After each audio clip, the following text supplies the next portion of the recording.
Movie की starting में हम एक रेंशा नाम के सीरियल किलर को देखते हैं जिसने आज शहर के सबसे बड़े बिजनेसमैन जो कि एक टॉयज बनाने वाली कंपनी का मालिक है उसे मारने की सुपारी ली है। वो उसे मारने के लिए उसके घर के सामने अपनी गाड़ी को पार्क कर देता है। दूसरी ओर हमें उसी बिजनेसमैन हैंस मॉरिस को दिखाया जाता है जो कि इस समय खिलौने बनाने का काम कर रहा होता है, पर उसे नहीं पता था कि आज उसकी जिंदगी का आखिरी दिन है। यहाँ पर हम मॉरिस के हाथ में एक टॉय फेरी को देखते हैं जिसके ऊपर वो कुछ काम कर रहा होता है। वो उस टॉय फेरी को लेकर खिड़की के पास खड़ा हो जाता है और उसके ऊपर कुछ स्टडी करने लगता है। दरअसल मॉरिस की फैक्ट्री में जितने भी टॉयज हैं वो उन सभी को अपने ही हाथों से बनाता है और इसलिए वो सभी काफी स्पेशल होते हैं। मॉरिस जिस समय खिड़की के पास खड़ा होकर उस टॉय फेरी पर काम कर रहा था, रेंशा भी बाहर से उसको देख रहा होता है और वो उसे देखकर अपनी गन रेडी करने लगता है। लेकिन मॉरिस की बिल्डिंग में घुसना इतना आसान नहीं था क्योंकि उसकी बिल्डिंग में सिक्योरिटी बहुत ही टाइट होती है। वो गार्ड को डिस्ट्रैक्ट करने के लिए अपने फोन में टाइमर लगाकर उसे गेट के पास रख देता है। गार्ड जब उसके फोन को देखता है तब उसे ऐसा लगता है कि शायद इसके अंदर बॉम्ब है, इसलिए गार्ड जब उस फोन को फेंकने के लिए बाहर जाता है तब इसी बात का फायदा उठाकर रेंशा उस गार्ड के ऊपर हमला कर देता है, जिससे वो गार्ड मारा जाता है और रेंशा उसके जेब से चाबी निकालकर सिक्योरिटी रूम में पहुंच जाता है जहां से सभी कैमरे को ऑपरेट किया जा रहा था। वो सभी कैमरों को बंद कर देता है और उसके बाद उसने अपने चेहरे पर जो मास्क लगा रखा था वो उसको हटा देता है। अब वो मॉरिस को मारने के लिए उसके फ्लाइट की तरफ बढ़ने लगता है, पर तभी एक दूसरा गार्ड उसके ऊपर हमला कर देता है। लेकिन रेंशा उस गार्ड को भी बड़ी आसानी से मार देता है और उसके बाद वो मॉरिस के घर पर पहुंच जाता है। अब इससे पहले मॉरिस को समझ पाता, रेंशा लगातार उसके ऊपर गोलियां चला देता है जिससे मॉरिस की मौत हो जाती है। यहाँ पर रेंशा नोटिस करता है कि मॉरिस की टेबल पर उसकी माँ की तस्वीर पड़ी है जिसके नीचे एक नोट लिखा है और उस पर एक सिग्नेचर भी है, पर वो इस बात पर ज्यादा ध्यान नहीं देता है। मॉरिस जी टॉय फेरी के ऊपर काम कर रहा था, रेंशा उसको उठाकर अपनी जेब में रख लेता है ताकि वो उसको यादगार के तौर पर अपने पास रख सके। अब रेंशा अपना काम खत्म करके फ्लाइट से अपने घर जाने लगता है और वो अपने क्लाइंट को मैसेज करके ये बता देता है कि मैंने अपने टारगेट को मार दिया है। अब रेंशा जब एयरपोर्ट पर उतरता है तब उसे पता चलता है कि मॉरिस को मारने की न्यूज पूरे देश में फैल चुकी है और तभी उसकी नजर एक लड़की के ऊपर जाती है जिसके पास वैसा ही टॉय था जैसा उसने मॉरिस के घर पर देखा था। ये देखकर उसे थोड़ी हैरानी तो होती है, पर वो इस बात पर ज्यादा ध्यान नहीं देता और कैब लेकर अपने घर पहुंच जाता है। लेकिन जब वो बिल्डिंग के रिसेप्शन पर पहुंचता है तब वहाँ पर भी वो एक टॉय को देखता है और सेम वैसा ही टॉय उसने मॉरिस के घर पर भी देखा था। अब ये सारी चीजें उसके साथ बार बार हो रही थी जिससे वो थोड़ा परेशान भी हो चुका था।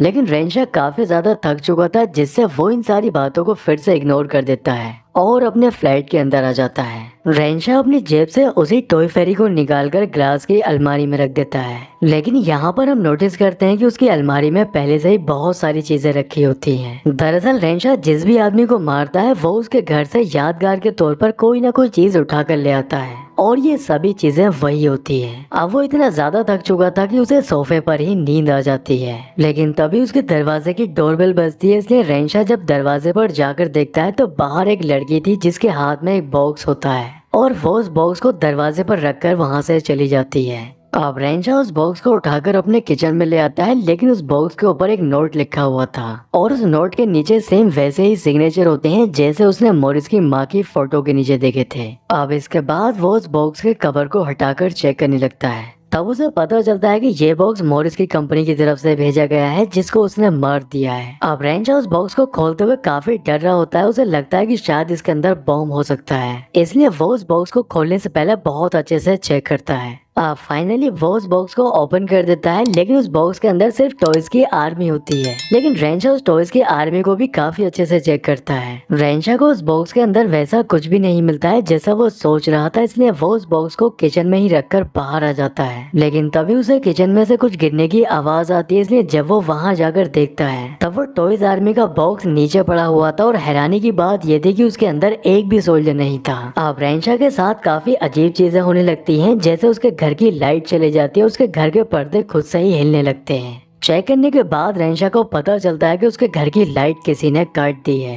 अब तभी उसके पैर में एक नुकीली चीज आकर लगती है जिससे रेंशा को बहुत दर्द होता है। पैर की उस नुकीली चीज को निकालने के बाद रेंशा जब देखता है तब वो कुछ और नहीं बल्कि उस टॉयज आर्मी की गन होती है। ये देखकर वो समझ जाता है कि इन सबके पीछे उस टॉयज आर्मी का ही हाथ है। अब वो जैसे ही टेबल के नीचे झांक कर देखता है, नीचे से वो टॉयज आर्मी उसके ऊपर गोलियां चला देती है। हालांकि उनकी गोलियों का रेंशा के ऊपर कोई खास असर नहीं होता है, पर उसे दर्द बहुत हो रहा था। अब तभी वो टॉयज आर्मी उसकी तरफ एक मिसाइल लॉन्च कर देती है जो कि उसकी टांग में आकर लगती है, जिससे वो बुरी तरह से जख्मी हो जाता है। रेंशा ये देखकर समझ चुका था कि इस टॉयज आर्मी से बचना इतना आसान नहीं है, इसलिए वो अपनी जान बचाने के लिए बाथरूम में जाकर छुप जाता है और बाथरूम के दरवाजे को अंदर से लॉक कर लेता है। कुछ देर के बाद वो उस टॉय आर्मी को देखने के लिए हैंड मिरर का इस्तेमाल करता है और वो देखता है कि उस टॉय आर्मी ने उसके पूरे घर में तबाही मचा रखी है। पर तभी एक सोल्जर उसके हैंड मिरर को देख लेता है और वो उसकी तरफ एक मिसाइल छोड़ देता है, जिससे उसका हैंड मिरर टूट जाता है। रेंशा को बहुत ज्यादा गुस्सा आ चुका था, इसलिए वो बाथरूम के दूसरे दरवाजे से होकर अपने रूम में पहुंचता है और वहां से एक गन लेकर वो बाहर आता है और लगातार उनके ऊपर गोलियां चलाने लगता है।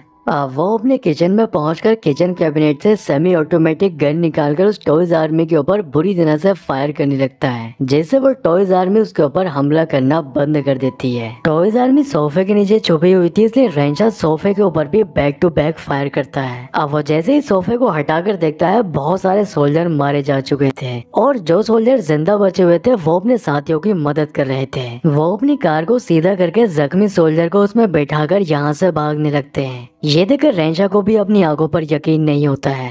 अब रेंशा उन सोल्जर को अपने पैरों से कुचलने लगता है, पर अभी भी कुछ सोल्जर ऐसे थे जो रेंशा के ऊपर लगातार हमला कर रहे थे, इसलिए रेंशा उन सोल्जर को अपनी गन से उड़ा देता है, जिससे वो सोल्जर भी मारे जाते हैं। उन सोल्जर को मारने के बाद रेंशा को ऐसा लगता है कि उसने सभी सोल्जर को मार दिया है, पर तभी टॉयज आर्मी के 3 हेलीकॉप्टर टेबल के नीचे से निकलकर उसकी तरफ बढ़ने लगते हैं। अब इससे पहले रेंशा कुछ समझ पाता, वो टॉयज आर्मी के हेलीकॉप्टर उसके ऊपर मिसाइल से हमला कर देते हैं और ये हमला इतना खतरनाक होता है कि रेंशा बहुत ज्यादा डर जाता है और वो उनसे अपनी जान बचाने के लिए फिर से बाथरूम में जाकर छुप जाता है और दरवाजे को लॉक कर लेता है। रेंशा जब खुद को मिरर में देखता है तब उसे पता चलता है कि उसके चेहरे पर बहुत ज्यादा जख्म हो चुके हैं और उसके हाथों पर भी कट लगे हुए हैं। वो अपने जख्मों को टॉवल से साफ करके बाथरूम में ही बैठ जाता है ताकि वो सुबह होने का इंतजार कर सके, क्योंकि वो बहुत ज्यादा जख्मी हो चुका था।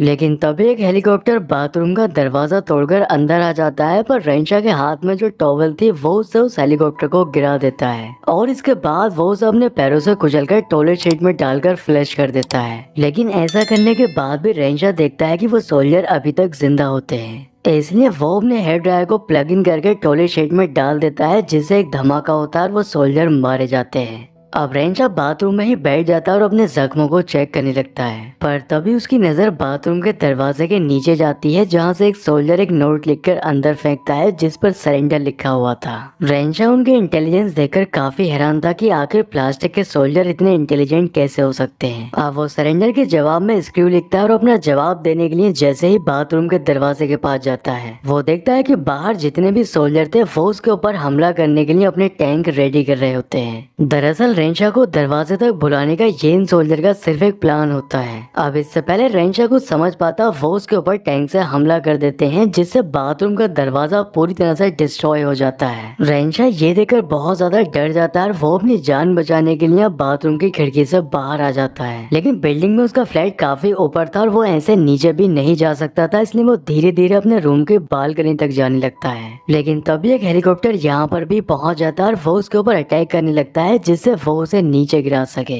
पर रेंशा जैसे ही उसके ऊपर फायर करता है, उस हेलीकॉप्टर में आग लग जाती है, जिससे वो नीचे गिरकर क्रैश हो जाता है। अब फाइनली रेंशा अपने रूम की बालकनी तक पहुंच जाता है और वो जैसे ही खिड़की से अंदर झांक कर देखता है, उसे पता चलता है कि सोल्जर उसके अंदर आने का इंतजार कर रहे होते हैं। रेंशा अंदर जाने से पहले एक प्लान बनाता है, वो एक प्लास्टिक डग से उन्हें डिस्ट्रैक्ट करता है और पीछे से जाकर उन सोल्जर के ग्रुप पर हमला कर देता है। लेकिन उन सोल्जर का एक दूसरा ग्रुप भी था जो रेंशा के ऊपर हमला करने लगता है, पर रेंशा इस बार पूरी तैयारी से आया था। उसके हाथ में एक लाइटर और एक फायर स्प्रे भी होता है, जिससे वो उन सोल्जर में आग लगा देता है और बाकी बचे सोल्जर को वो उस बॉक्स से कुचल देता है जिसके अंदर वो पैक होकर आए थे। सभी सोल्जर को मारने के बाद वो उनको चाकू से भी काट देता है, ताकि किसी भी सोल्जर के जिंदा रहने की कोई उम्मीद ही न रहे। आप सभी सोल्जर को मारने के बाद वो उनको अच्छे से काउंट करता है और बॉक्स के ऊपर भी वो उनके नंबर को चेक करता है, जिससे वो पूरी तरह से श्योर हो जाता है कि उसने सभी सोल्जर को मार दिया है। लेकिन वो एक बात पर ध्यान नहीं देता देता है कि उस बॉक्स के ऊपर बोनस सरप्राइज लिखा हुआ था, और ये बोनस सरप्राइज क्या है इस बात का हमें आगे पता चलने वाला है।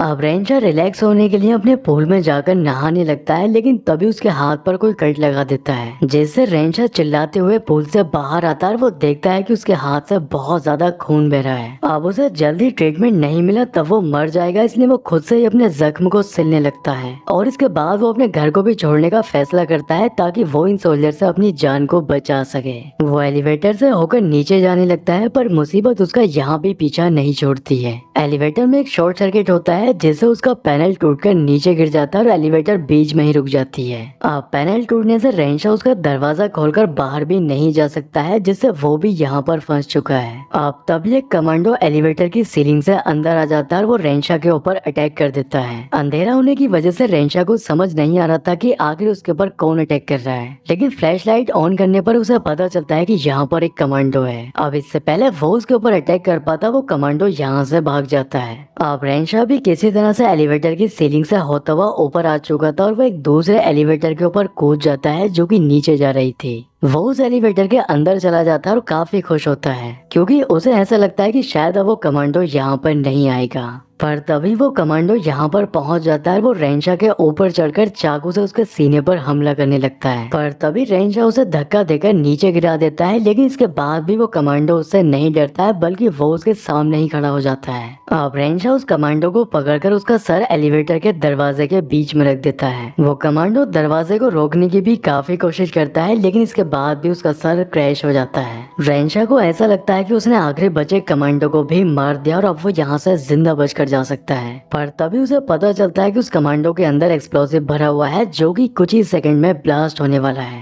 ये देखकर रेंशा समझ चुका था कि अब उसका बचना नामुमकिन है और तभी एक जोरदार ब्लास्ट होता है जिसमें रेंशा मारा जाता है। यहाँ पर हमें पता चलता है कि बॉक्स के ऊपर जो बोनस सरप्राइज लिखा हुआ था वो बोनस सरप्राइज ये कमांडो ही होता है, जिसको एक न्यूक्लियर वेपन की तरह बनाया गया था ताकि अगर सभी सोल्जर मारे भी जाते हैं तब वो अकेला ही पूरी आर्मी के बराबर होगा। अब रेंशा के मरने के बाद वो टॉय फेरी डांस करने लगती है और इसी सीन को दिखाते हुए मूवी का एंड हो जाता है। दोस्तों उम्मीद करता हूँ कि वीडियो पसंद आया होगा, इसलिए वीडियो को लाइक और चैनल को सब्सक्राइब जरूर करें। तो मैं आपसे मिलता हूँ इसी तरह के किसी अगले वीडियो में।